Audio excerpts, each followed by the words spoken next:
The medical student toppled into love as soon as he set eyes on Sheila, the beautiful new transfer student. She had masses of long black hair and eyelashes so long they got tangled in her curls when she leaned over her desk. The medical student had a withdrawn nature, though not by inclination. He'd learned the hard way that people avoided him when they heard about his insane father, locked away in an asylum. But he had to overcome his taciturn nature or risk losing Sheila to one of the other fellows that panted after her. So the medical student volunteered to tutor her Sheila in one of her classes. After that, it was easy. Sheila toppled into love with the medical student as madly as he was in love with her.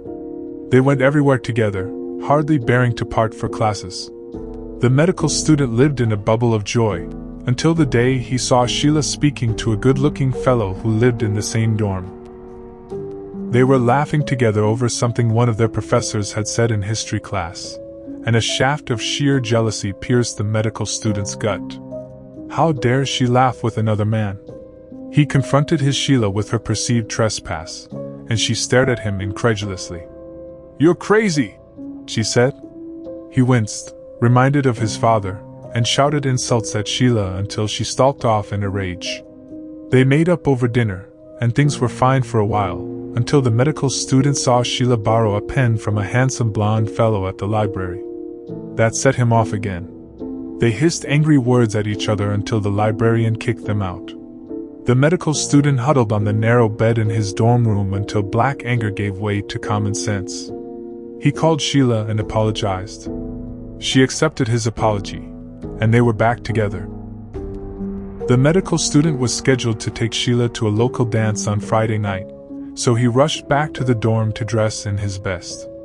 As he turned to leave, the medical student noticed that a scalpel had fallen out of his medical bag and lay haphazardly on his desk.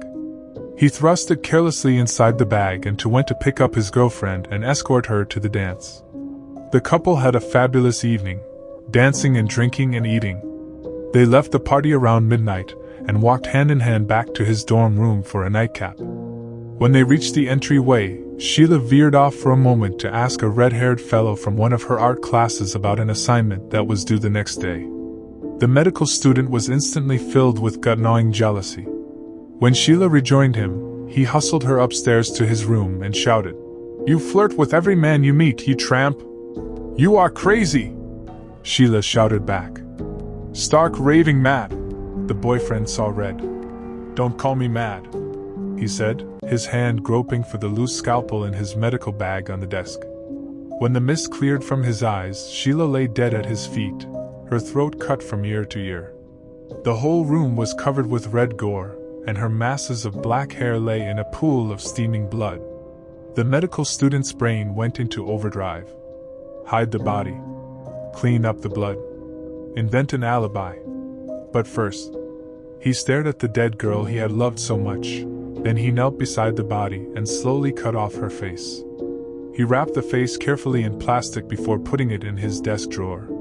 Then he cleaned up the blood and hid the body in a tunnel near the laundry room. The next morning, the medical student told his roommate Sheila had broken up with him and gone home in a snit without finishing her classes.